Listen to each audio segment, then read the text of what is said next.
Hello, everyone. We're starting for real this time.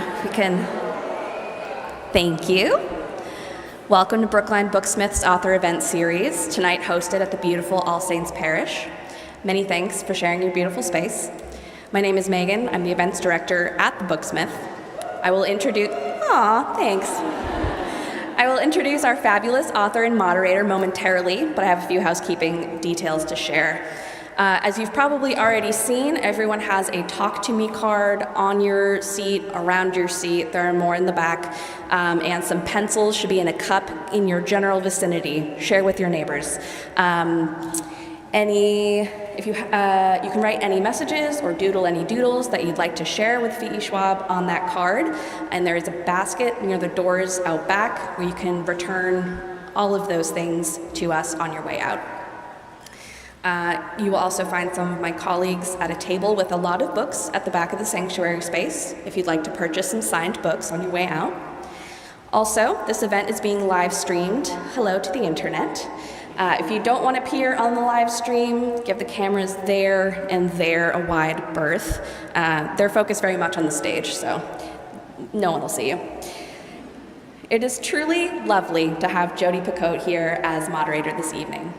Jodie is the New York Times best-selling author of 29 novels, including By Any Other Name, Mad Honey, co-authored with Jennifer Finney Boylan, Wish You Were Here, The Book of Two Ways, A Spark of Light, Small Great Things, Leaving Time, and My Sister's Keeper, and with her daughter Samantha Van Leer, 2 young adult novels, Between the Lines and Off the Page. Victoria V.E. Schwab is the #1 New York Times bestselling author of more than 20 books, including the acclaimed Shades universe, the Villain series, the City of Ghosts series, Gallant, and the international bestseller The Invisible Life of Addie LaRue and The Fragile Threads of Power. When not haunting Paris streets or trudging up English hillsides or sitting in green rooms in churches in Boston, she lives in Edinburgh, Scotland, and is usually tucked in the corner of a coffee shop dreaming up monsters.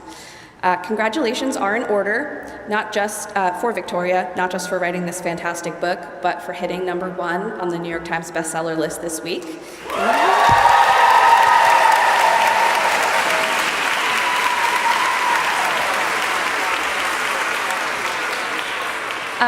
Instead of reading you a summary, I'm going to read you some very nice things that people said about this book. It's very great, and they're correct. In Bury Our Bones in the Midnight Soil. Very important, right? They are. If you go back to the underpinnings, if you go back to the vampire, you go back to Carmilla, you go back to Dracula, all the way through Anne Rice, they represent a defiance of the binaries. They represent the fluidity of desire and of enlightenment. And so I wanted to explore how queer they actually were. I wanted to return to those roots, if you will, and make them even gayer. One last thing is, this is a book about a one-night stand. Right. My parents growing up, for some reason, thought the way to keep me safe was to teach me never to have a one-night stand. Very sex-positive family, but they just believed that if you had a one-night stand, you were taking a stranger into your bed, or you were going into a stranger's bed, and either way, non-zero chance of murder, right? So this book opens with Alice. She is 18. She has just moved from Scotland to attend Harvard. Right here, she is 3 weeks into school when she attends a house party. Deeply anxious, locks herself in the bathroom and essentially decides for the next hour, you are new, Alice. You are going to have fun, damn it. And she does. She has a ton of fun, and she meets a gorgeous, strange girl, and she has a fabulous one-night stand with this girl, and she wakes up the next morning, and the girl is gone, and she is dead. And this book is about what happened between taking that beautiful girl to bed and waking up no longer human. So this is really contraception. Yes. Right?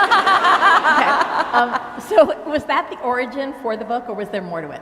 The origin was in part that. I really liked that as a plot device, as just like a way to kick things off. I really wanted to look at collateral damage in an epic love story. So there is a kind of Louis and Lestat, Interview with the Vampire, love story at the center of this book, but it is really about, if you were to like pan left to one of the bodies left in Louis and Lestat's wake, it's about the idea that the main character of this story is a minor character in someone else's. And so it was really a lot of things that went into making this book. My love of vampires, my love of this little conceit of like my mother being right, I guess, about like a one-night stand resulting in a murder. But also in the wake of The Invisible Life of Addie LaRue, I realized something, which is I wasn't done writing about immortals. I had this fascination with immortals and with legacy and with desire and with identity. And this thing happened in the wake of Addie, which is that everyone assumed I was Addie. Mm-hmm. I am not Addie. I am Henry. I am the young mortal man who feels lost and in the dark. I gave Henry so much of myself in the writing of that I swore I would never write myself into a book again. And then I wrote myself into everyone in this book, which we can talk about. But I wanted to write something that then did reflect me. So that did reflect the darkness, that did reflect the discomfort in my own skin, in my own soul, in my own life. And this book has been about taking up space in my own story as much as telling somebody else's. It's also a book about hunger. Yeah.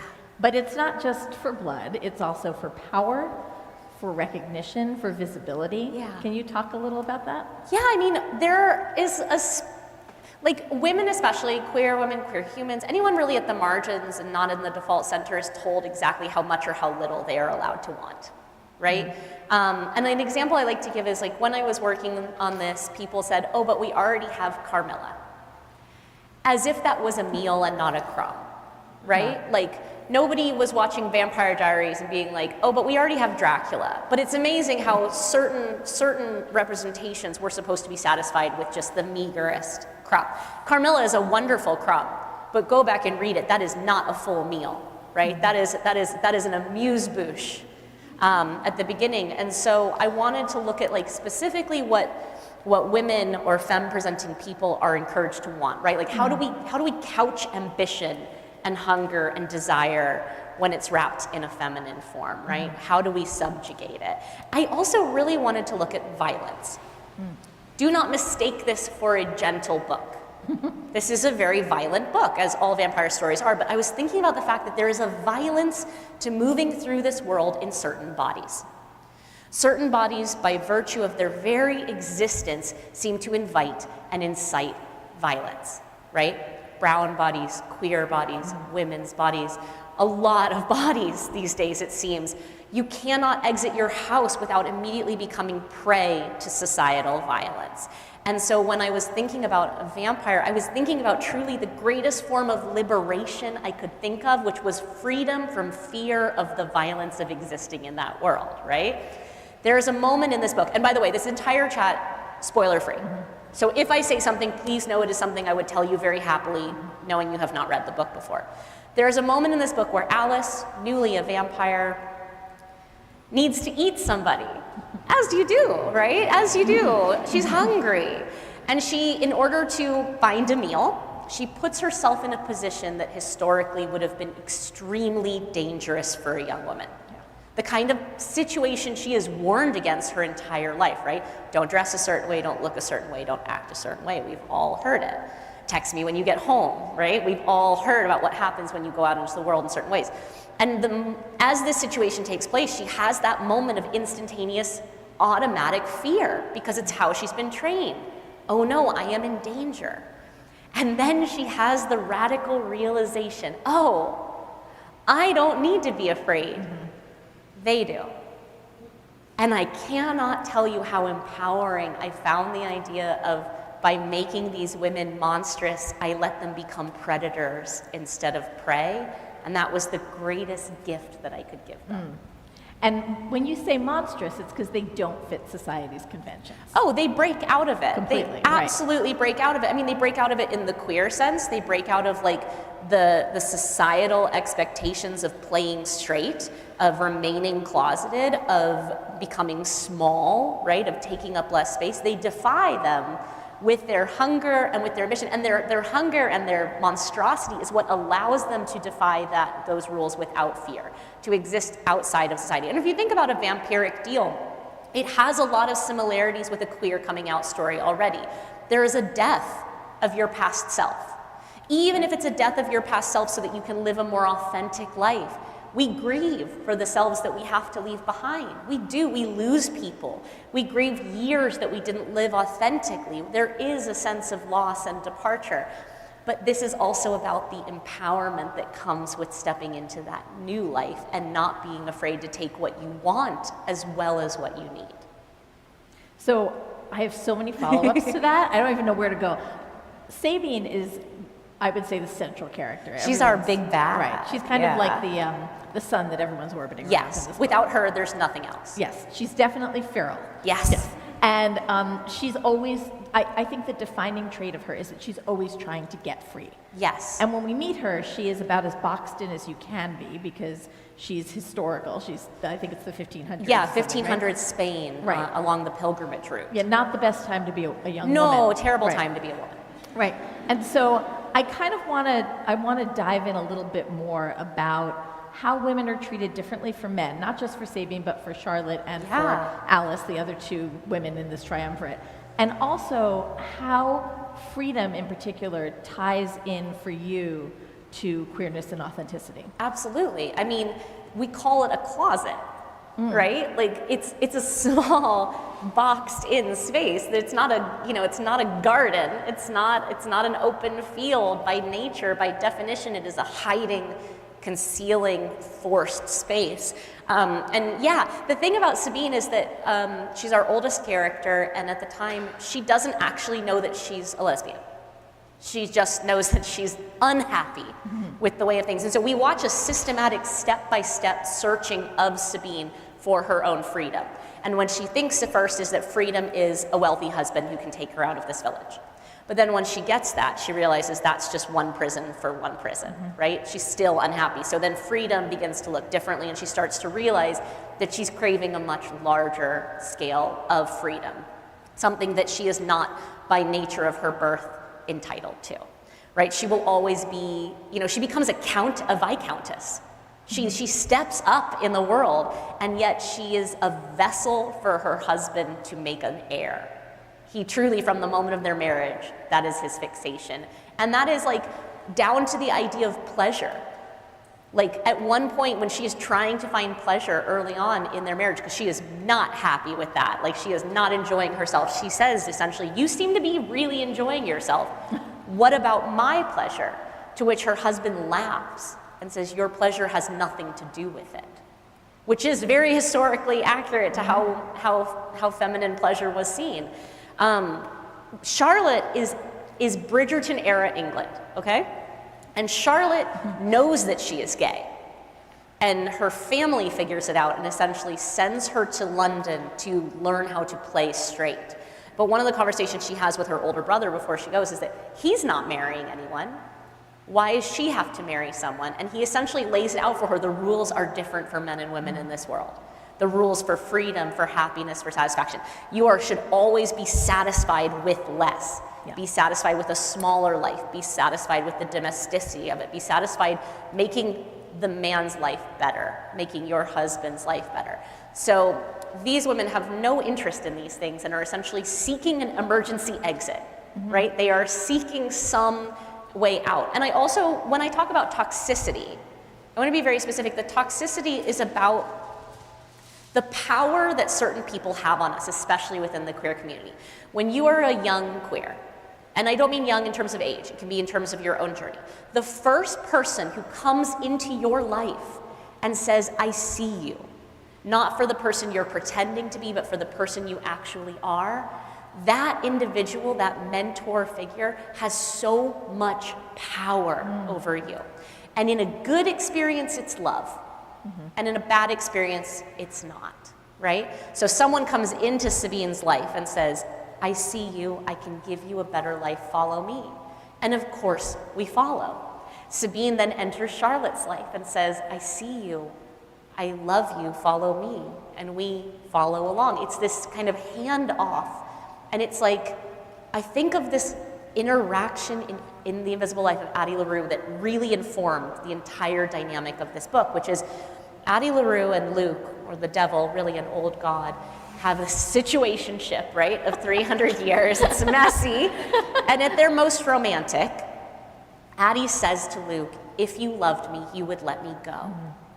And Luke says back to Addie, it is because I love you that I won't. And Addie says to Luke, that is not love, then that's possession. Mm.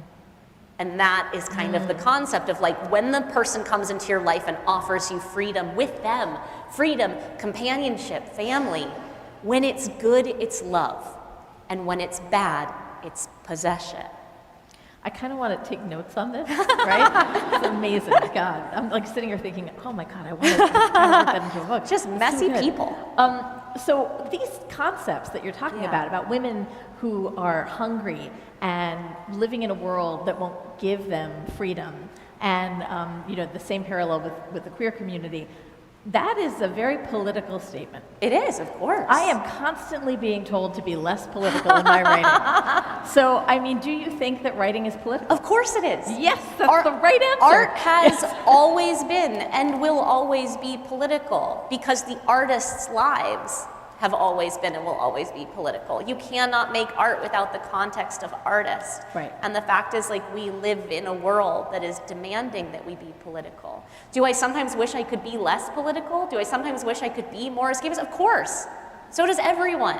The fact is, like, politicalization is a thing we have to engage with, right? We cannot allow complicity because certain people move through this world without the luxury of not being political. And so it's like, if it is a luxury for you to be political, you must do it, especially because for most it is not a luxury.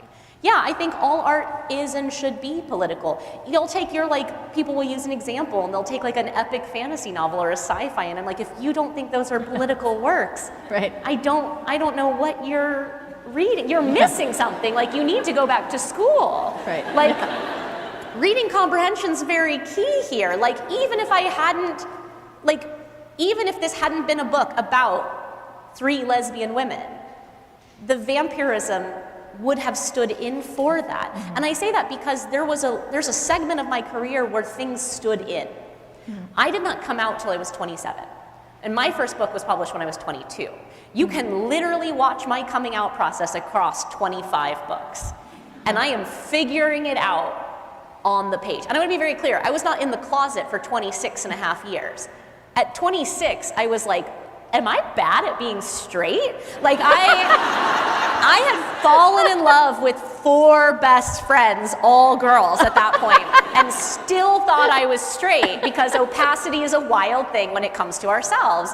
But I'm like, obviously never felt at home in myself, never felt at home in my body, in my life, in my context. And you can see that sense of otherness playing out in The Outsiders across my early books. Mm-hmm. Those were still political works, even though I didn't always have the language to articulate how and why, because the people who needed to see what I was trying to see found it in the books, right? Mm-hmm. The work is political not just by virtue of what we do, but by virtue of the fact that as authors, we control half of the story. The reader controls the rest of the context. Right. Anything which is a dialogue is also political in that way. Right. I think also the beauty of using fiction is that a lot of people who don't want to be political, yes. who don't think that they are political, are reading what they think is a story. Yeah. And if you do your job right, yes. then they're left thinking about it afterward. It's the right? broccoli and the mac and cheese, right? It's the empathy engine. God, like, we're the broccoli. We're the broccoli, Yeah. yes. We're the message, but also, like, reading is an empathy exercise. Yeah. Oftentimes, the very first time some people will experience others not like themselves, other lives not like their life, is in fiction. Mm-hmm. It is one of the first, or in media, or in any form of art, it is one of the ways in which we engender empathy that doesn't require, like, you know that argument that, like, male politicians use? I have a daughter, I know. I'm like, you don't need to have a daughter, sir. Like, you don't need to. Like, we have this concept that you have to have intimate context for it to matter to you, like for it to be important to you. Fiction is one of those spaces that helps train that empathy so that you don't automatically have to, like, have a family member that's impacted by something. Well, right? it's a good lead-in to the fact that this is coming out at a very interesting time in America. First of all, happy Pride. Yeah. Yay. Yeah. Yes. But it is not a particularly great time it's to be awful. in the LGBTQ community right now. It's not really a great time to be in any community right now. Yes, that is true. But Yes. yeah, I mean, it's hard. It's hard, and it's why, like, to be very, very frank, one of the hardest and most lengthy conversations that I've had with my publisher over the last 2 years since I turned this in is this would not be as easy to sell as Addie LaRue. Uh-huh. Even though Addie LaRue is a super queer story, and all three, yes, I do include Luke in that, are queer. Like, none of them are straight, but I understand that in many ways it has a presentational straightness, which made it highly palatable for like a segment of the readership that would not have considered themselves as engaged with queer media. This is my Sabine era book, right? Yeah. And why I say that is, so there's 3 women at the center of this book. They represent my 3 stages of my own coming out journey. Alice has no idea who she is. Ironically, Alice has been out since she was 14. It's a larger question of identity for her. Alice just doesn't know who she is or who she wants to be. Charlotte knows exactly who she is and is terrified of not being loved for it. And Sabine knows exactly who she is and is unapologetic. And I am in my unapologetic era. And so, I had a lot of really hard conversations, and thankfully my publisher is incredible and understood that they needed to rise to that challenge as well. But I've known from the beginning. And the most disheartening is I'll see people say, oh, this is an auto skip for me because it's got lesbians in it. And I know that they mean it that way because I'm a troll, so then I go and I look at their page, and it's like all gay men. So I'm like, oh, you don't have a problem with all queer fiction. This is the hardest sell. Lesbians tend to be one of the hardest sells. I don't know if it's misogyny. I don't know if it's baked in, because almost always that criticism of, oh, this is an auto skip for me, it's coming from young women. It is not coming from anywhere else. And this goes back to shades of magic, okay? Can anyone, you can shout it out, most hated character I've ever written? Thank you, Delilah Bard. Delilah Bard is the most hated character I have ever written. She's also many people's favorite. She's mine too. I'm gonna tell you why. Because I, as I have said, am a troll. So I, in the early 2010s, read several fantasy novels written by men, and they very rarely had any women. And if they did have a woman, it was a princess or a whore, and half the time those female characters did not get names even. They served a role. So I was like, let's do an experiment. I'm going to take everything you love about your male anti-heroes, everything you are just gushing over with joy. Everything you love. You like they're stabby, you like they're a little mean, you like they're messy, you like that they don't have good moral, all of it. I'm gonna swap the pronouns and see what happens. And that's Lila Bard, right? I wrote her as a classic male anti-hero, and then I watched the level of vitriol specifically coming from young female readers. And that tells me it's baked in. We have such a self-loathing, we have such society tells us what we are allowed to want. And if anyone chooses or tries to want more, they are a bitch. They are, very negative words used for their ambition, for their hunger, for all of it. So I think that was my first radicalization moment in my fiction, was there's going to be a pushback from very specific corners, and I don't necessarily know how to crack those corners. It is a bigger issue. But I'm going to continue to present messy, complicated women. And specifically in this, I wanted to do messy, complicated, gay women. And the reason is, for a very long time, I felt pressured not to do that. And the argument I would be given was, they will think you are conflating queerness and villainy. Which you skim the surface of that argument, it seems like it almost makes sense. And then you realize what you're actually being told is that queer characters, and by extension queer humans, are not entitled to the same degrees of nuance and complexity as their straight counterparts on the page, right?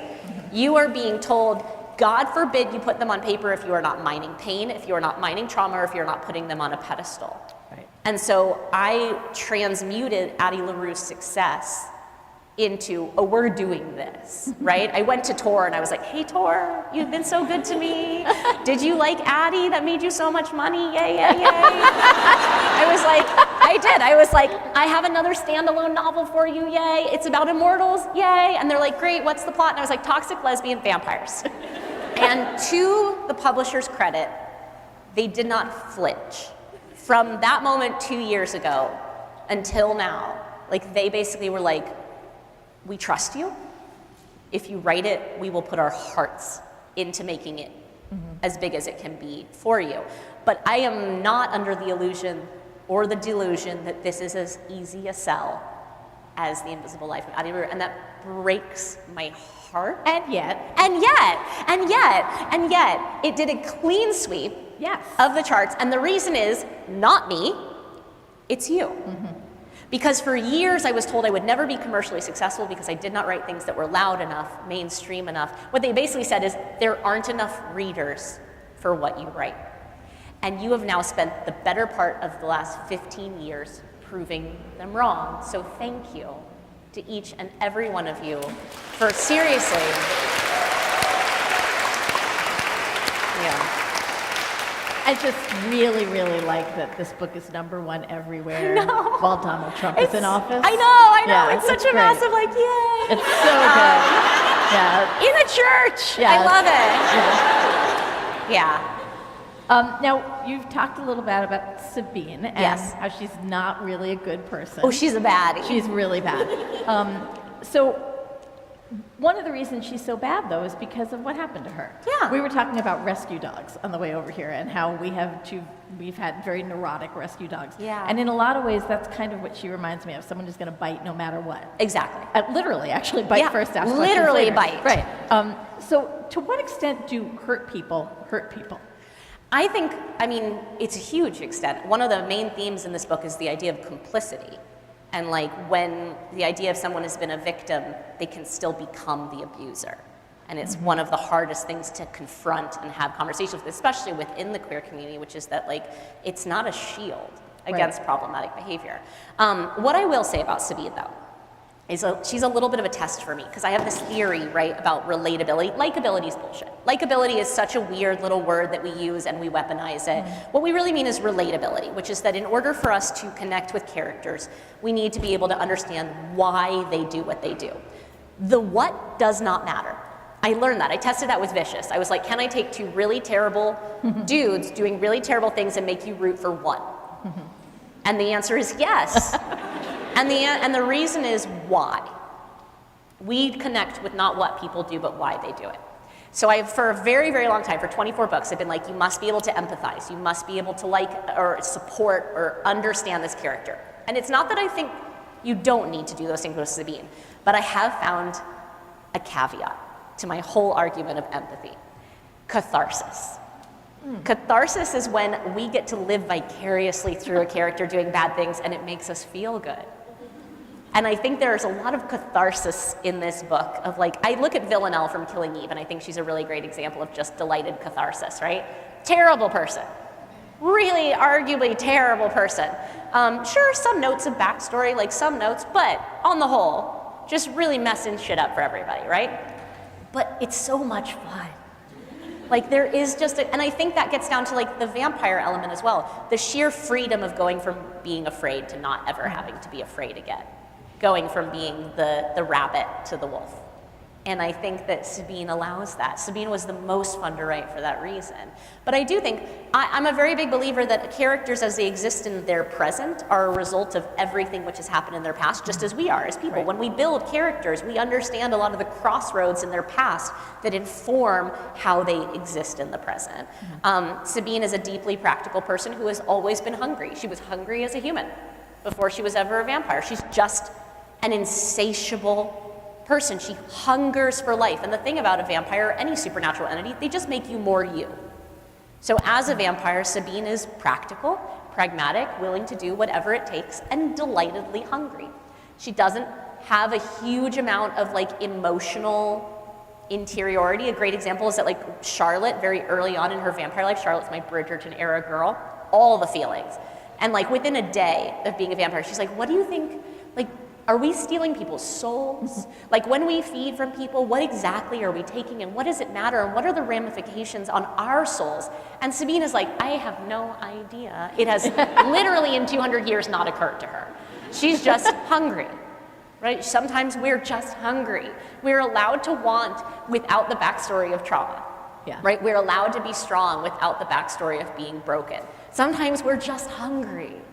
There's a character in here who is just an ancillary character that's a barista.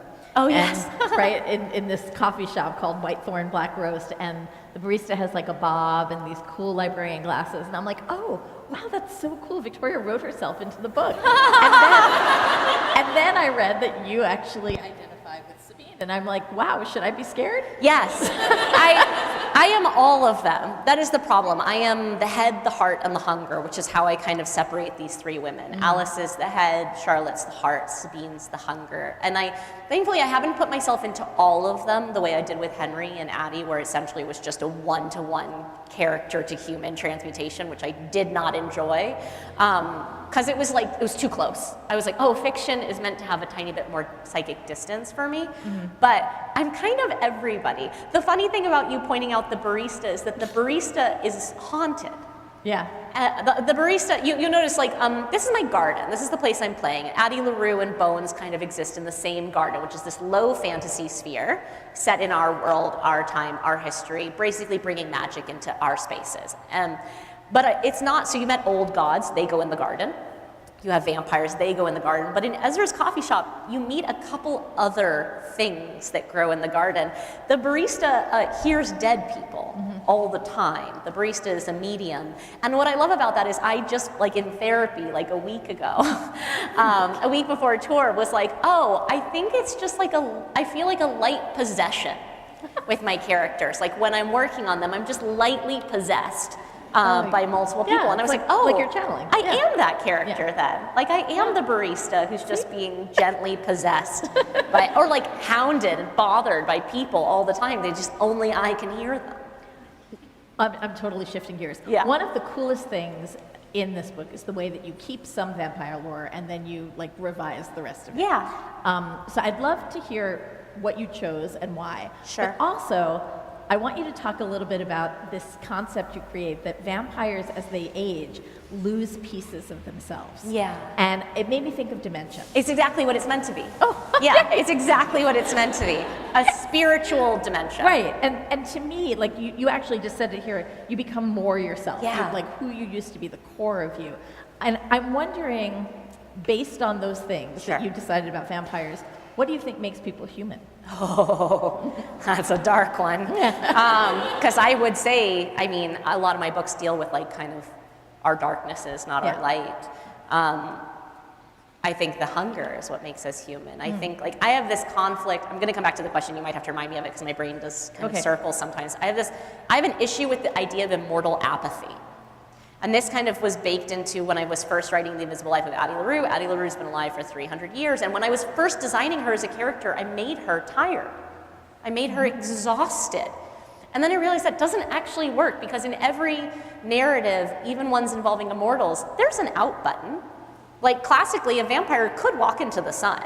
So if they're like sitting inside bemoaning how they don't want to be alive anymore, it's either theater or like we're ignoring a rule, right? Which is like, there's no rule against you ending your own journey. And so with Addie, I realized that she had to be the exact opposite. She had to be so defiantly optimistic that like what started out of spite for the devil, which is like, I am not going to surrender just to spite you, becomes genuinely like, I must find something every day to live for.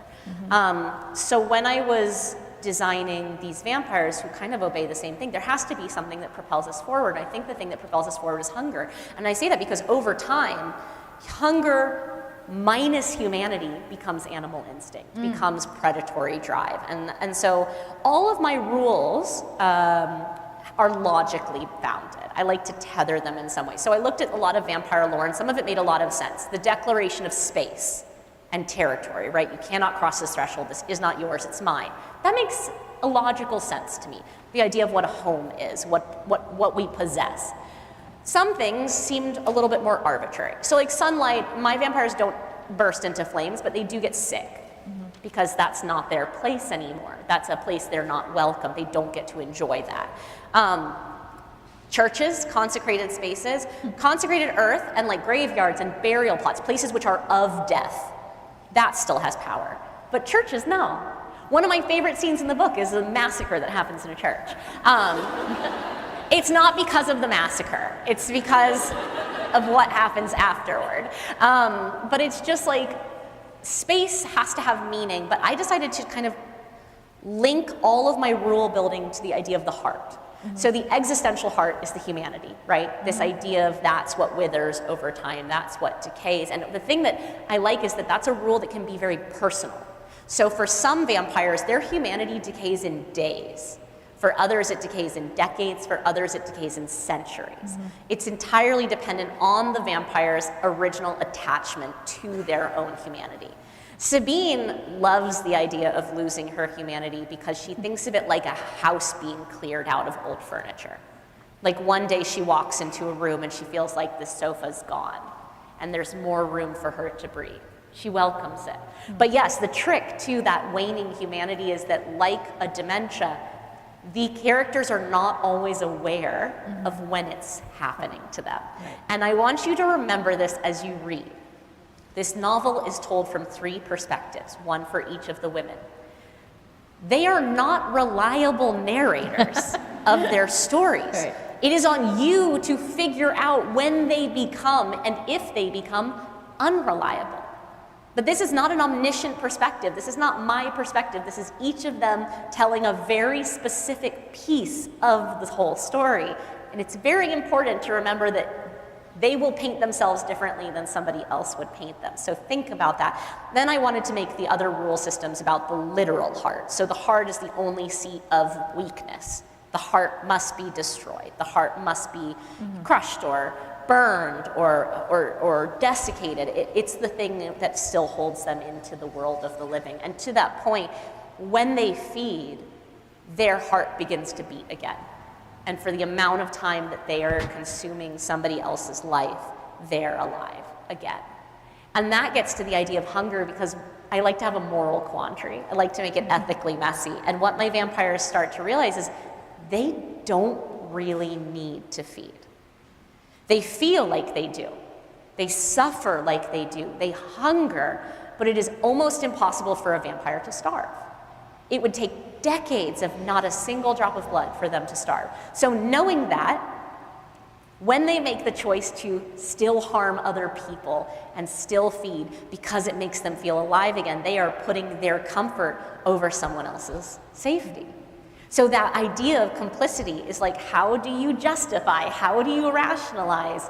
How do you not become automatically the villain when you are choosing your momentary satiatedness? I can't say the satiety. I know it's the real word, but I can't say it.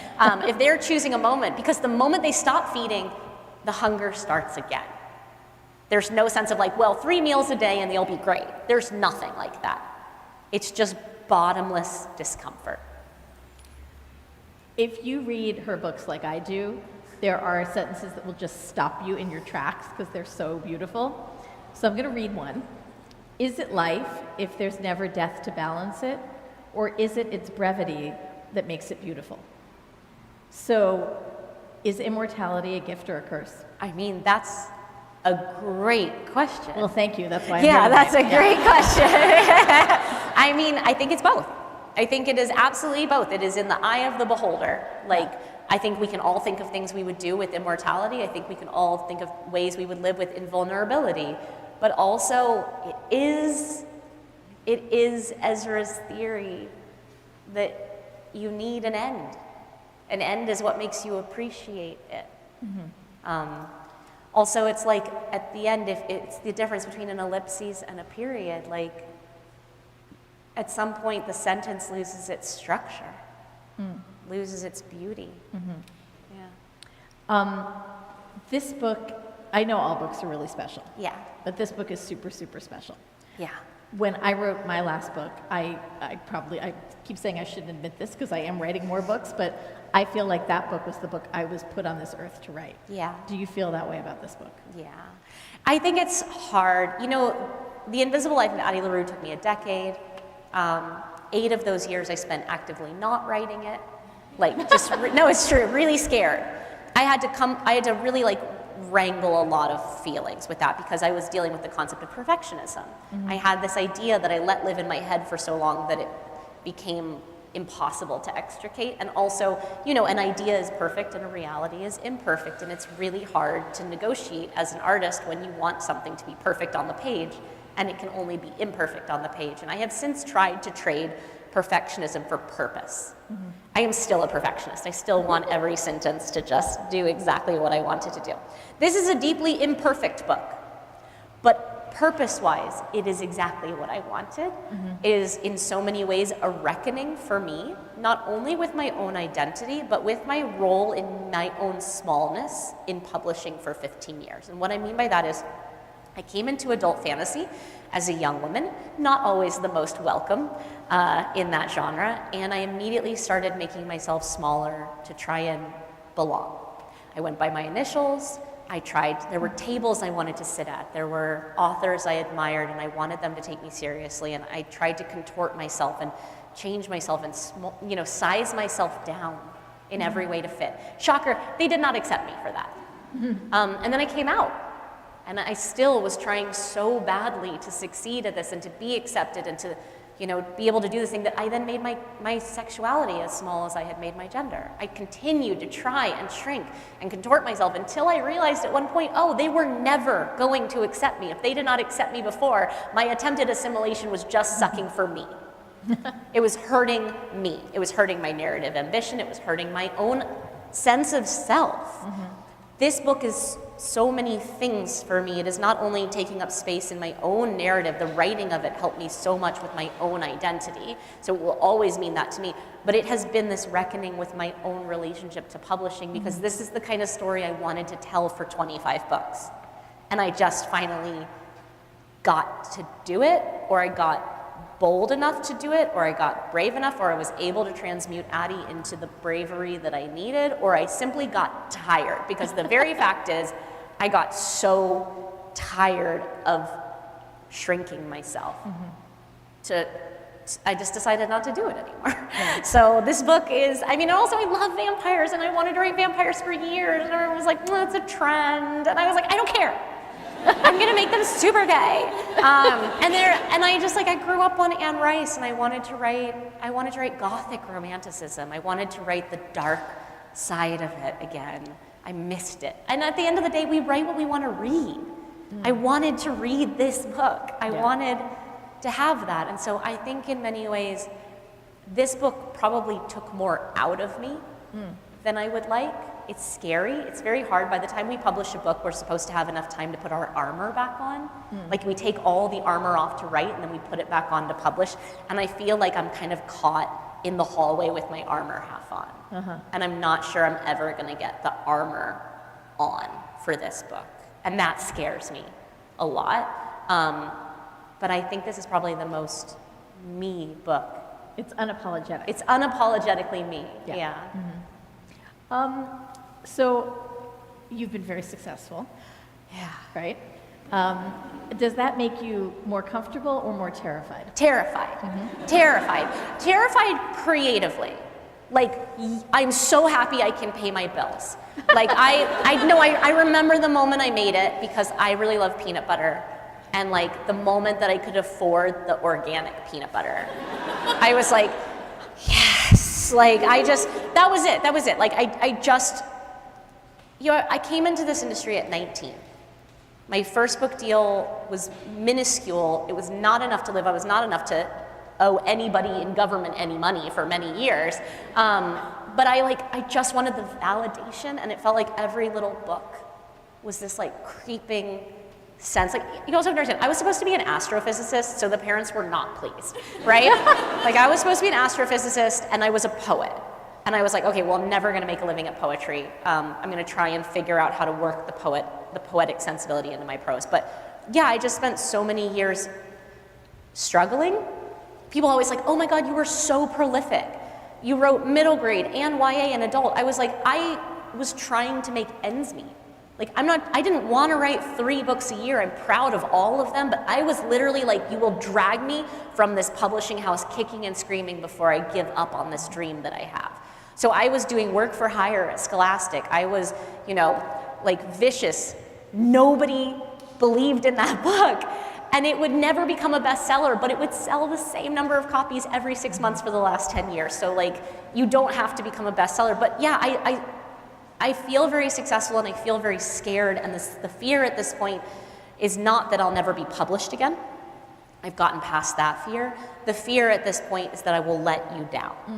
I think we all have a critic that lives in our head. The critic that lives in my head is this. This is what it says. It says the same thing. It's really annoying over and over again every day of my life. They will say your last book was better. It's a really mean one, right? Because you feel like you're running out of road.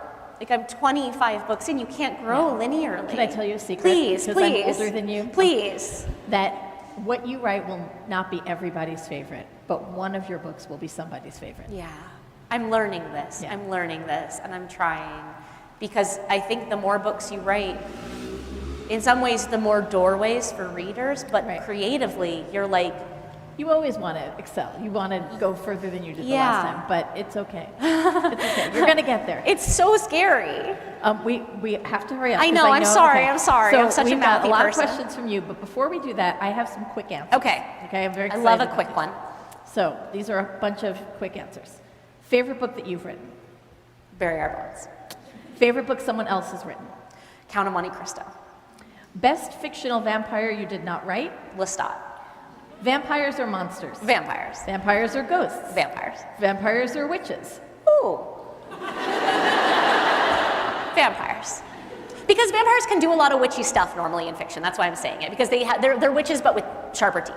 And now all the witches are like practicing their spells. I know, right I'm so now. sorry. That's it. Vampire or have magical powers? Have magical powers. Villain or hero? Oh, villain. Writing or editing? Oh, editing. Ugh. You like the drafting process?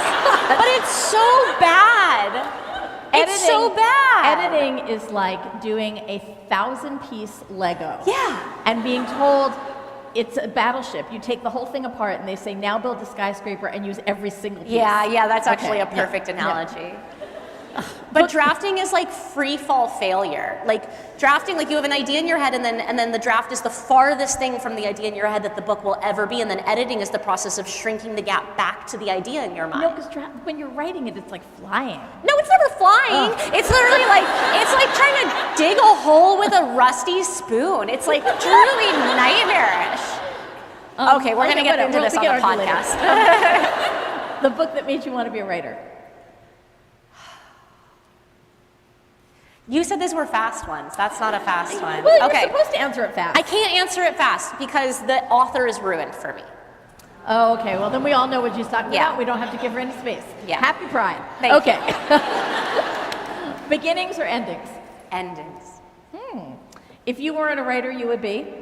Oh, a criminal psychologist. Totally see that. Yeah. If you had to swap careers with another writer, who would it be? Stephen King. Because he's publishing every October, right? Yeah. Okay. And no, the real rule is because the rules don't apply to Stephen King. Yeah. He that's doesn't true. get told what genre he writes in. No. He doesn't get told where he sits in a store. He's just Stephen King. Yeah. And no one asks him how to spell his name. No. Ever. But we call him Pfeffin. Stefan? My friends and I call him Pfeffin because because he's like, oh, Stephen, but with a PH, and then you go Pfeffin. So I call him Pfeffin King. Character that you wish you had created.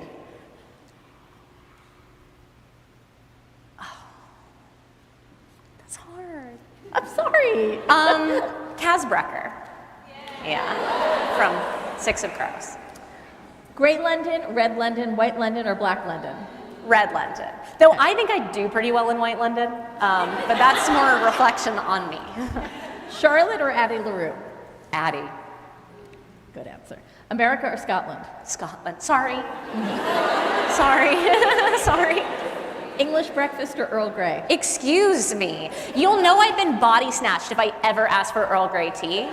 Like truly, you'll know I've been body snatched. That is just sinful. It's vile. It's disgusting.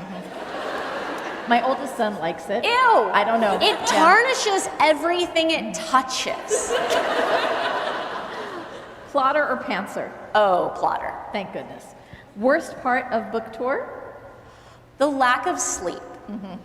And the best part of book tour? I mean, this is pretty wonderful, Yeah. right? All these people, talking gay vampires in a Yeah. church with Jodie Picoult. Like, I mean, I can't really get any is a better than sentence that. that has never been said in the English language before.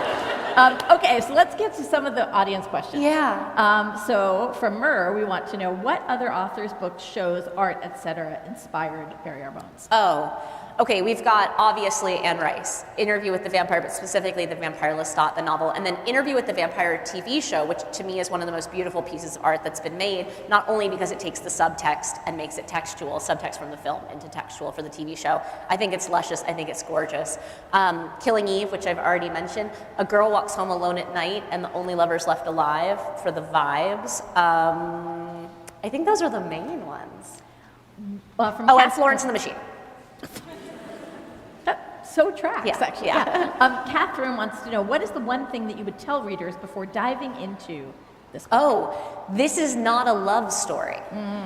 I just like, I'm really good at avoiding the comments, but I saw someone online call it a romantasy, and I was like, oh no, you're really, like, expectation setting is very important in novels. Yeah. This book exists at the intersection of literary, horror, romance, and fantasy. This is like the worst romantasy ever. This is a lovers to enemies story. I want you to, it is not. It's like when someone says, I write chick lit beach reads. Yeah, and you're like, well, What? if you want to cry and Yeah. feel things deeply in the that's not shade, good. sure. Stephanie would like to know, what did you like most about writing Bury Our Bones? And what are you most excited for your readers to discover in the book? Oh, there are 4 major twists. And I'm really excited for, I think you'll guess one of them, but I'm pretty excited for the other 3. No, I'm trying to remember. I will also say, hang in there. No, the reason I say this, I have accepted I'm a slow writer. I get dinged for this constantly, and I spent many, many years trying to like somehow change my process. But I've decided that I have embraced this about myself. The first half of the book is the buy-in. The second half of the book is the payoff. I am asking you to play a game with me that you care about the outcome. In order for you to care about the outcome, you need to understand not only the game, but the rules. Buy in with me. You're gonna get to 100 pages before the end of this book and be like, it's not even really that toxic, I don't understand. And then I want you to just like white knuckle the last 100 pages of this book. Do not trust the first 400 pages of this book to tell you how the last 100 pages are going to be. Bring snacks. Yes, Right? Yeah. lots of snacks. Danny would like to know, when you write characters, do you ever envision yourself as those characters, or are they always independent people? So here's the problem, is I've discovered I'm a little bit of a method writer, which again, remember I said I get lightly possessed. I have to essentially hold a lot of space in my heart and in my head for the character that I'm writing, and part of that is the way that I write. Yeah. So this is a book that is told in narrative order, which means we jump between characters and timelines. That's not how I write the book, though. I write the book in chronological order for each character. So after I've built the narrative structure of the book, I break it out into the chronological structure for each of the 3 women, from the moment we meet them to the moment we leave them, for their point of view. And then I write each character in its entirety. So you do like all the Sabine, all the Charlotte, all the Alice, Yeah, and then I cut them back together. So I write them like 3 novellas in a trench coat here. Is that how you? Yeah. Is that how you do all your books? It's how I do the character books. The plot books, like Shades of Magic and Threads of Power, are a little more unwieldy. I think in Threads of Power there's like 16 perspectives and 4 Londons. So it's like, that's too traumatic for me. But for this, where I'm tracking a life over centuries, and I want to track not only a specific voice, but the nuanced changes in that voice as they age and as they morally decay inside, I write them in this gulp. So for like months at a time, I am with Sabine. And then for months at a time, I am Charlotte. And for months, I'm Alice. So I feel very lightly possessed by them in that, like, I listen to very specific music. I hold the voice and the cadence in my head. I wonder if part of it is also that they're in 3 different time periods as well. Because I know I never write like that. Yeah. I always write a book in the order in which you read it. Really? Yeah, even when I'm swapping between narrative voices. But when I wrote my last book, half of which took place in the 1500s and half of which Did you took write place it today, in order? I gave up because it was like, I felt like you have to juggle It's too so hard. much setting in your head, right? Well, also like linguistic nuance. Alice is a modern day character here in Boston with severe ADHD. Her entire story is told in like sequenced parenthetical notation as she mentally sidebars with herself. That is so brilliant. It's not a poetic voice though. It's a slightly more chaotic voice. And so Sabine is 500 years old. She has a very different melodic rhythm. Charlotte is by far the most introspective. So her sentences are like 3 times the length of Sabine's sentence. So I like to give them really specific cadence quirks. Right, that's so cool. Again from Danny, what is one of the smallest, most random and insignificant details or experiences in your life that ended up blossoming into a complex idea for a story? Okay, I know, can you tell how excited I got? I use music. Music is kind of like the base of everything for me. Do you listen to music when you write? I listen to music for the year that I brainstorm. Wow. I know. Okay. So when I say I build the book, I build every single scene of the narrative order of the book, and that takes me roughly a year. And then I draft it. But for the brainstorming year where I am building the 300 plus scenes that will become the book and structuring them and doing all of that work, where I don't have the actual like lyrical voice of the prose on paper, I listen to music. And then I listen to rainfall white noise at deafening volume for the year that I draft, because I have made a Pavlovian trick with myself. And now the moment I put the headphones on and hit the white noise app, I'm in. Just instantly in. So music is very important to me. Songs become whole characters. Sometimes I'll hear a song and I'll think, I want to write something that makes me feel the way this song does. But my favorite little thing, I wrote an entire novel, The Archived, my second book ever, which is now packaged as The Dark Vault. I wrote that based on a number in So You Think You Can Dance. The dynamic of this addiction routine, if you like look up, it's like one of the most famous dances. I totally know that one. Yeah. That is the dynamic between Owen and Mackenzie, in this toxic dynamic in The Archived. And I just was like, I want to write something that feels like that. Wow, that's Just never know. very cool. You never know. From Stephanie, you have been asking other authors on your podcast how they celebrate good news and that you're working on celebrating good news yourself. Can you share with us how you chose to celebrate this book release? Okay, so this is my very first release where I haven't been on deadline. How lovely. I finished my deadline a month early. Right? I just essentially had a miserable first 4 months, 5 months of this year, finishing Victorious, which is the third and final villains book. So many years. And the reason I did that, I actually really like being on deadline because I like dissociating. I'm not good at being present in my head, in my body, in this room, any of it. It's hard for me. But what I found is because I'm always on deadline when I'm on book tour, I don't make memories. Because I spend all day working on one thing and then all night promoting another, and I kind of like everything becomes a soft wash blur. Yeah. And I realized that if I was going to be present, if I was going to be in the room with people for any book that I wrote, it had to be this one. This book means so much to me, and the fact that you're all here holding this book with me means so much to me that I wanted to be present. So as uncomfortable as I find it to not have the safety of dissociating into my work, I am trying really hard to be present every single day of this tour so that I can remember it for the rest of my life. Oh, that's nice. Yeah. Sweet. It's very uncomfortable. It is. From Sarah Rose, did you get the names for Victor and Eli from your own names, Victoria Elizabeth? Okay, so here's what you have to understand, is that Vicious was never going to be published. I wrote an unpublishable book on purpose. It was an FU to publishing. I had a really bad experience in my first 5 years of publishing, and I was basically told I'd never be commercially successful, yada, yada, yada.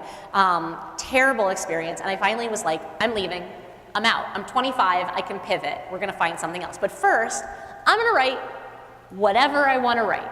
Swan song it out. And so I wrote a comic book without pictures that is a toxic bromance between 2 college students who discover the key to superpowers are near-death experiences. It was dark, violent vibes. It was everything I wanted. And pretty quickly, my agent was like, this is almost certainly unsellable. And I was like, that's fine.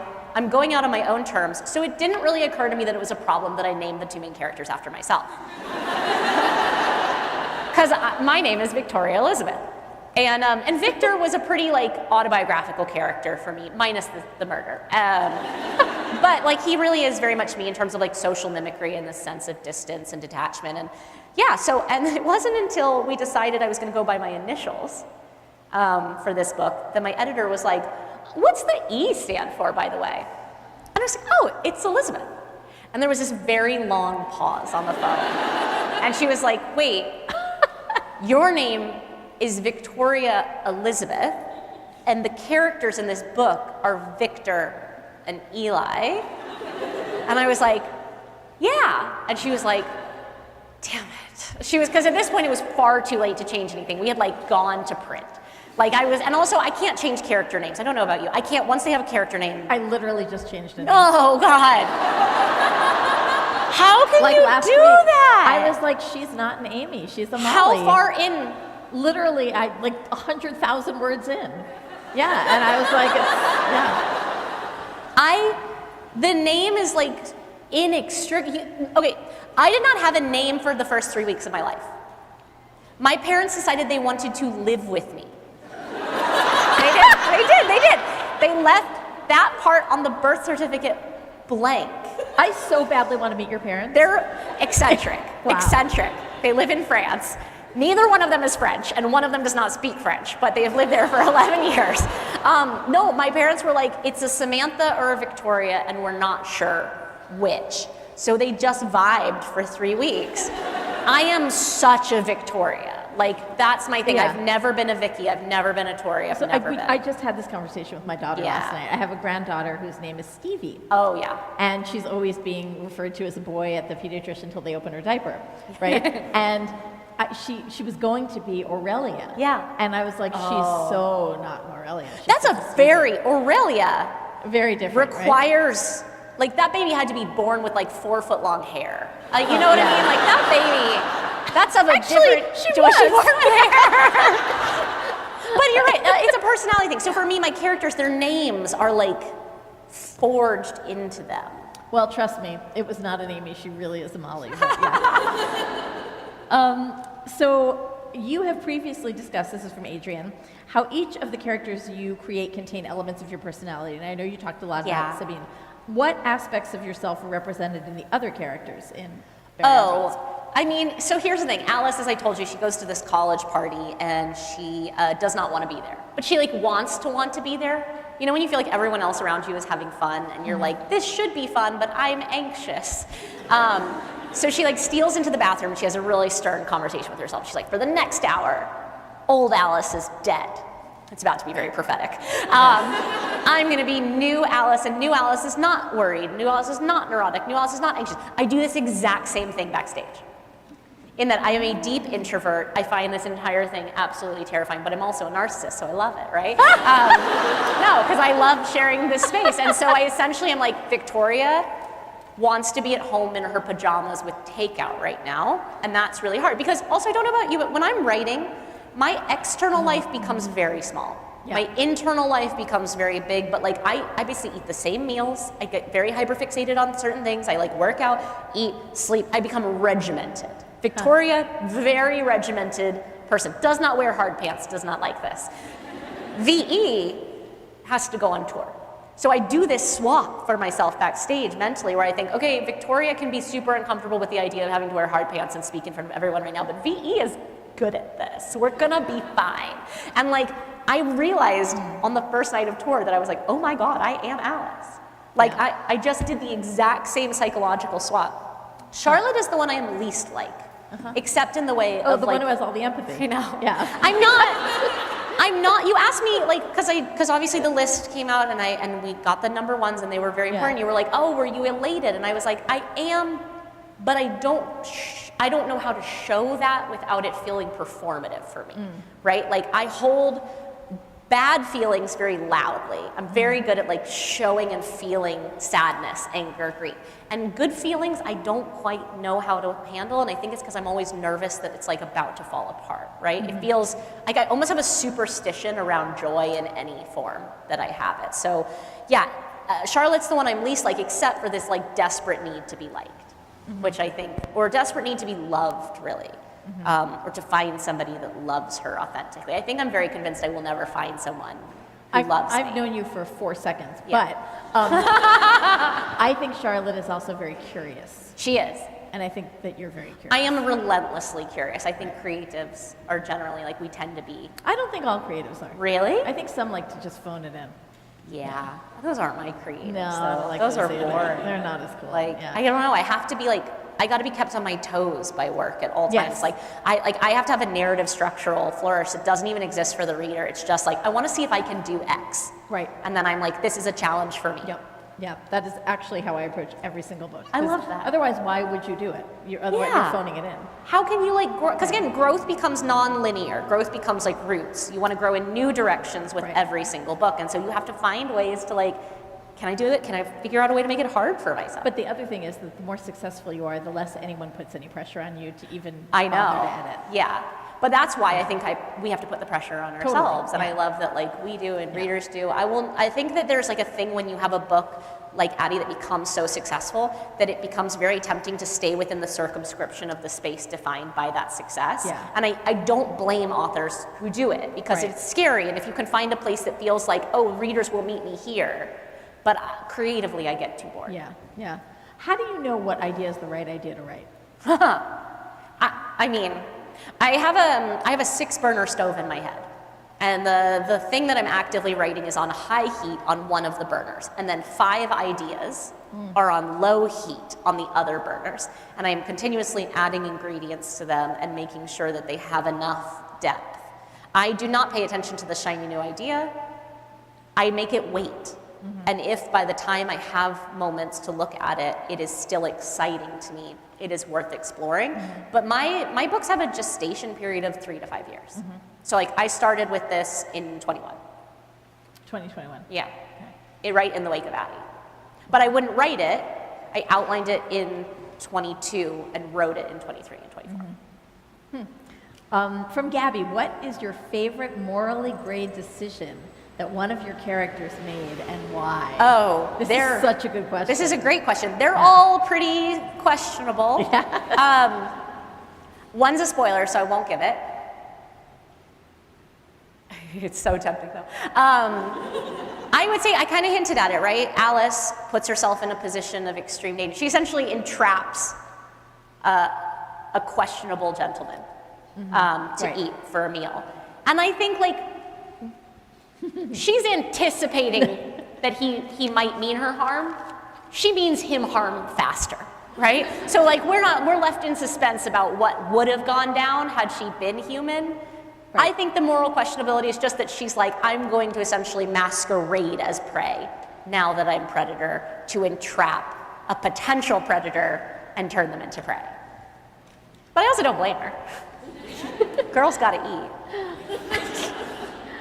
You didn't mark this one off, but I'm asking it anyway. Okay. If Kel, Addie LaRue, Sabine, and Victor were all at a dinner party, what would happen? Oh. I want to I know. feel bad for Kel and Addie in that situation because I feel like Sabine and Victor, that's a good time. Like I like that. Poor Kel. Kel's really the only one that I don't feel good about in this situation, and I feel like Kel would not feel good about it either. I think he's too earnest. I think Addie's charming enough. Like Addie has this thing where when you're in her presence, she is the sun. You only forget her when you're out of it. So I think Sabine would probably try to eat Addie. Like there would definitely be a seduction at play there. I think Kel would back away. Like Kel would not say anything and just try not to get anybody's attention, which is ironic because he is one of the most powerful people that there is. But in that group, I think Kel needs to lay low. Kel needs to lay low. And this also is from Gabby. I've never written a book before, but I have one I really want to write. How do I even start? I mean, I'm going to make you answer this. Why? So, Why well, me? because you have more experience than I do. Give your advice first. My advice is, first of all, if you want to write a book, I think you should stop talking about it and do it. Yes. I know people who've read every book on writing, and I think those are great and instructive, but it's not going to help you until you figure out how you write, because it really is different for everybody. Yeah. I recommend writing a little bit every day so that you get used to the practice of writing on demand, because I think that's hard for people to get used to. Yeah. I also don't think you need an MFA. No. But I do think you need to take at least one writing workshop course where you develop tools, which is how to write on demand and how to give and get criticism, because you have to be your own harshest editor. Absolutely. And you need to read widely.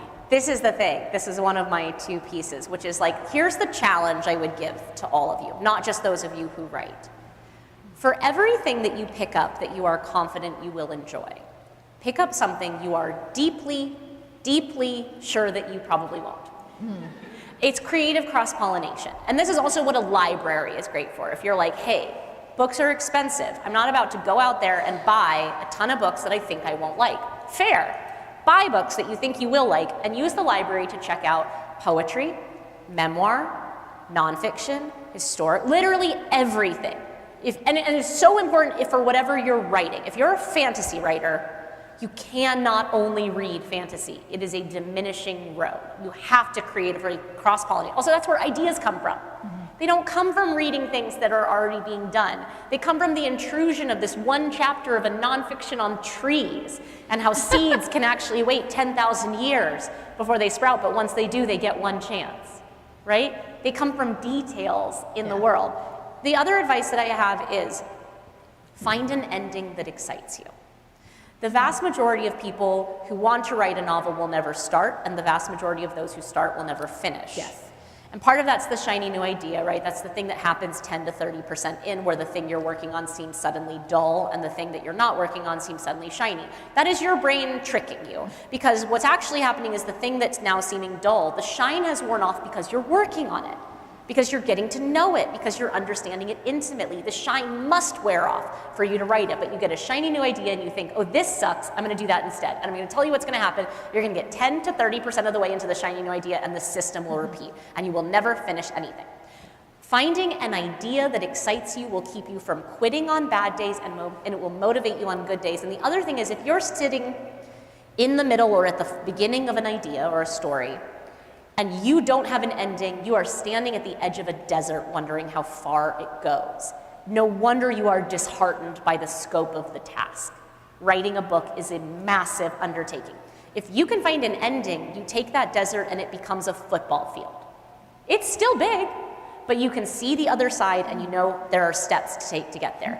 And then if you get stuck, you can say, okay, well, what's one thing I really want to happen between where I'm standing and the other end of the football field? And you can drop a cone. And if you're still feeling daunted, you can be like, what's one thing that happens between me and that cone? Or between the cone and the end? And you can start to create a path for yourself. And suddenly this mountainous task that seems so fraught and so unconquerable has bites that you can take out of it. Yeah, I think that's great advice. I say that all the time too, that when you are writing about something and you say, this is the worst thing that's ever been created in all of history, I'm going to scrap it. Yeah. You have to force yourself to finish it. Absolutely. Because if you don't, you will never believe that you can. And that is half the battle for writing. Believing in yourself. Because why should anyone believe in you if you don't believe in yourself? 100%. I wrote my first book when I was 19, and it was terrible. I think it's very, very important. It was terrible. And it would never get published. It was called The Shadow Mile. But I did it because I needed to prove to myself that I could finish a book, because I was a poet and a short fiction writer and a screenwriter. I tried everything that wasn't novels because novels were too big and too scary. And then I realized, oh, I'm scared of failing to write a book. And I have this adversarial streak in me. Like, I'm scared of heights, so I jumped out of an airplane, right? That kind of streak, which is true. Scared of needles, covered in tattoos. I do this to myself. So I was like, oh, I'm scared. Me, scared of a book. And so I wrote the book. And what happened was I got to the end. And I was like, oh, now I have empirical data that it can be done by my brain. Now, every single time I sit down to write a book, I had become convinced again that it cannot be done. and I have to go through the exact same process of making the work smaller and more manageable. That is not advice that I just give for debuts or for people just starting out. It's the thing I do every project, because I'm sitting down working on like Threads of Power 2 and 3, and I'm like, oh no, like it's so much stuff. And if I just stare at it, I think, well, that's not doable. But what did I start to do? I said, okay, well, let's start breaking down the stories within stories and the plot lines within plot lines until I get something that feels like I could make an inroad. Do you prefer writing series or do you prefer standalones? I prefer standalones because there's a level of like elegance to the sphere. But I also think my standalones are controversial. Why? Because of the endings. Because they tend to end where other people don't want them to end. And I think that I want you to understand it's on purpose. Because it's important to remember that the ending of a story is not the ending of those characters' lives. It's the point at which you are no longer invited to follow them.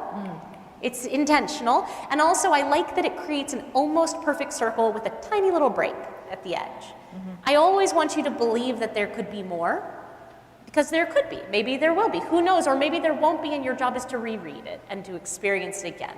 I like the kind of play that I can do with standalones. Yeah. Series are a little unwieldy, especially because my rule for myself is that I can never just write a simple sequel.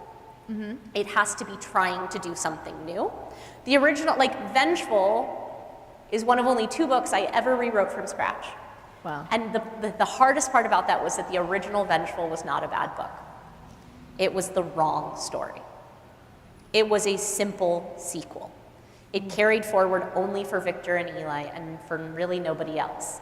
And the rule my editor held me to, because it was a rule I set at the beginning of our working time together, was I will not write a redux. I will not write a simple continuation of a story. It has to grow in a new direction as well each time. So I find series to be particularly daunting for that, because it feels like I'm trying to not only write the next chapter, but I'm trying to shift in some way each time.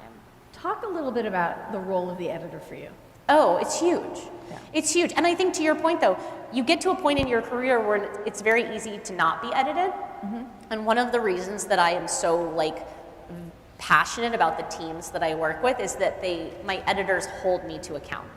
My editor, Miriam, who I've worked with from Vicious, Vengeful, Shades of Magic, Threads of Power, Addie LaRue, and Barrier Bones, will never, ever let me rest on my laurels even if I wanted to.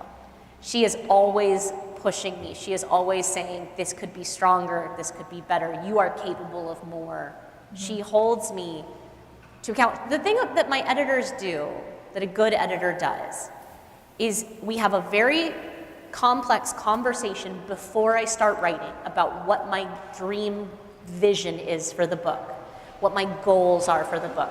And then her job is to hold me to it. Oh, how interesting. So if something didn't get on paper, like this happened with the first version of Addie LaRue, she knew I had told her in detail what I wanted that book to be, what I wanted it to mean, what I wanted it to say. And when I turned in the first draft, she came back and said, it's not all on paper yet. Like, you told me what you wanted it to be, and here's what it is, and it's halfway there, and it's still a very good book, and you can decide if you want to stop here, but you are halfway to where you told me it wanted to be. Oh, wow, that's fascinating. And that is very unconventional. Yeah. Like that editor holding space for the version of the book I wanted to write. Because in revision, things change. Like stories diverge, new stories present themselves, new layers get added in. All of the art in Addie LaRue, last stage revision. Like, you just never know what's going to be first draft and what's going to be final. But I like having editors who can say, you say you want to grow, so I'm going to push you until you don't want to be pushed anymore. You have talked about plot books and you've talked about character books. I would argue that yours are a mixture of both. Sure. But what about atmosphere? Because like this is the creepiest book. Yeah. It's like it's not like a beachy book. No. It's like read this in October, you know? I know. I wanted it to come out on Valentine's Day and be an anti-Valentine.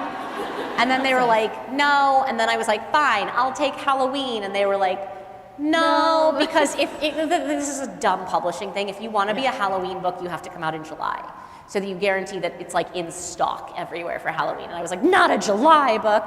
And so I was like, Pride. I'll take Pride then, right? Yeah. No, I think, here's what I'll say. It's a beach read if you want to stay in the shade. Like some of us don't want to be in the sun. Some of us want to be in the shade on like a nice cool blanket with an icy beverage. That's that kind of beach read. But to But atmosphere, yes. Atmosphere. Sorry. So, I mean, it's particularly difficult because you do write both modern and historical elements, right? To create a world that is so real that you can smell it and taste it and touch it, particularly the 1500s, which I can really give you credit for. It's hard. Because, I mean, like, my search history, did everyone have windows in the 1500s? It's so hard. Like, things like that. Yeah. I didn't know, right. Yeah. So tell me a little bit about how you go about pulling those details in and the research behind it. It is, I mean, it's atmosphere above all. Right? Like I am a fiction writer above all. I am trying to, I will put atmosphere over historical accuracy sometimes. Okay. An example that I give. I would never. I know. But an example that I give, since we're in a church, is this favorite scene I have that happens. It's a massacre in a church. Right. Sabine and two of her friends interrupt a Catholic mass, and they slaughter everyone, or they think everyone. That's important, it's not everyone, but they slaughter almost everyone, and then they're lounging around, and Sabine is like, I swear I can taste the notes of sacramental wine. And my copy editor, bless her, deeply, deeply thorough copy editor, goes, it's bad when you see a paragraph in the margin. She goes, I've done as much research as I can on the sequence of Catholic Mass ceremonies in Spain at this time period, and based on the moment that they entered the church and interrupted the Mass, they would not have gotten to the sacramental wine. This is so, and so I valid. was like, yeah. Oh my god, I'm like writing back in the margins, and I'm like, oh my goodness, thank you so much for your incredible attention to detail and dedication to historical accuracy. I will be ignoring this note for the vibes, right? For the vibes. So that is to say, I try very hard to maintain historical accuracy wherever, when it matters, right? When it matters. I was like, you know what? Someone had a tipple at home before they went to Mass that day, and that's who had wine in their body, right? I don't care. Someone was sneaking a drink. But in general, like the atmosphere, for me, a story is a film that plays in my head, and I want the exact same film to play in your minds. And that's not just the action of the scene, it's the way the camera moves or slides through the scene. Right. It's the color palette of the scene. It's the score of the scene. And so I like to try and, using the language, try and cast the moment in a sepia tone, in a certain color palette. I want you to have like a sense that you could replicate it in your mind. And that goes back to the book that shall not be named by the author that shall not be named, because the thing that happened to me, the reason that those books made me a writer, is because it was the very first time in my life, I was 11, and it was the very first time in my life that a book made me forget I was reading. You know, I was looking at words on a paper, but up until that moment, that is all words had ever been. Words on paper, I could comprehend their meaning, but it was like the first moment when I was reading, and I could see it in my mind while I was reading, and the ink went away and the page went away. And ever since, like my thought, this tells you a lot about who I was as a child, wasn't cool. My thought was, I want to do that to other people. Like, I want to make other people forget who they are and like get into the film, right? So I don't quite know how. It's a language thing for me. It's just a sense of hypnosis. Do you find yourself researching details? Is there research? Oh, of course. There's a ton of research. I mean, there's books, there's media. I like to piggyback on other research. So like I love historical films and historical plays and historical theater where they've had people that have also researched, say, costuming. So yes, it's one step removed, but like I did a lot of research, of course, on Spain and on England at these time periods. I came to Boston multiple times, and I toured Harvard, and I got like as much inside knowledge as I could. And then my job becomes to write a compelling fantasy, you know? And so I'm trying always to balance the two.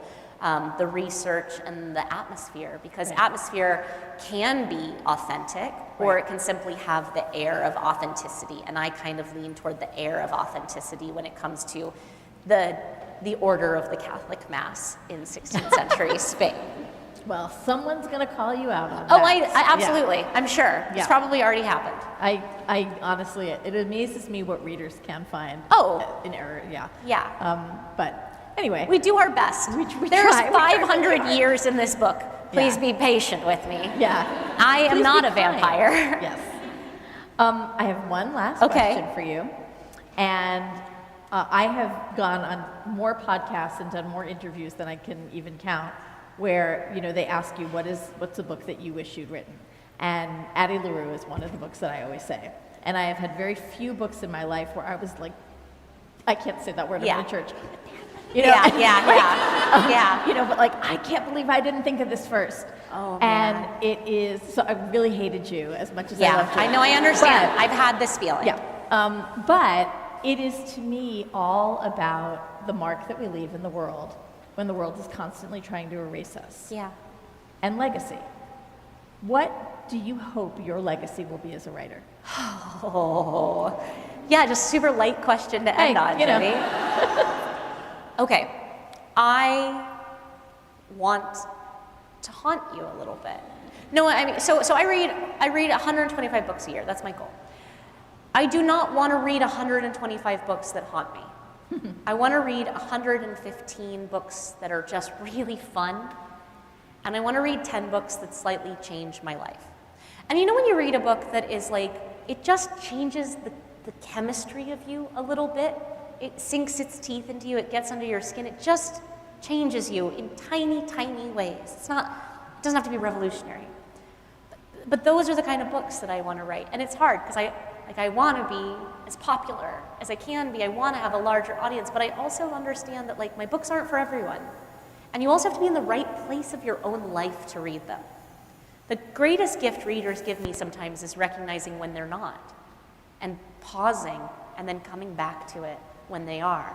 Because my books ask a lot of you, existentially, emotionally, psychologically, and I think that's intentional. I think I want to write those kinds of books. I want to be one of those 10 books that you read that you find yourself thinking about 3 months later, or 3 years later, that sticks with you in some way. And it doesn't have to be the whole book. It can be one detail on one page that you're just like, I can't stop thinking about this moment. I just want, if I can do one of those, if I can write a moment that gets under your skin, let alone a character or a novel, I kind of think that's all I've ever wanted, is to matter to you after you've finished reading. Yeah.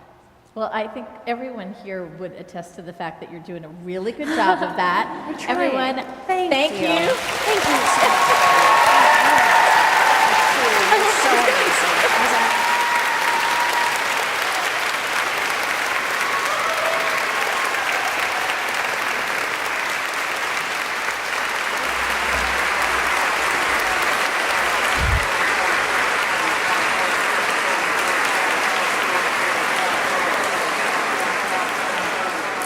Hi everyone, thank you so much for coming. This was wonderful. We have books for sale at the back. That's all I have to say. Thanks so much.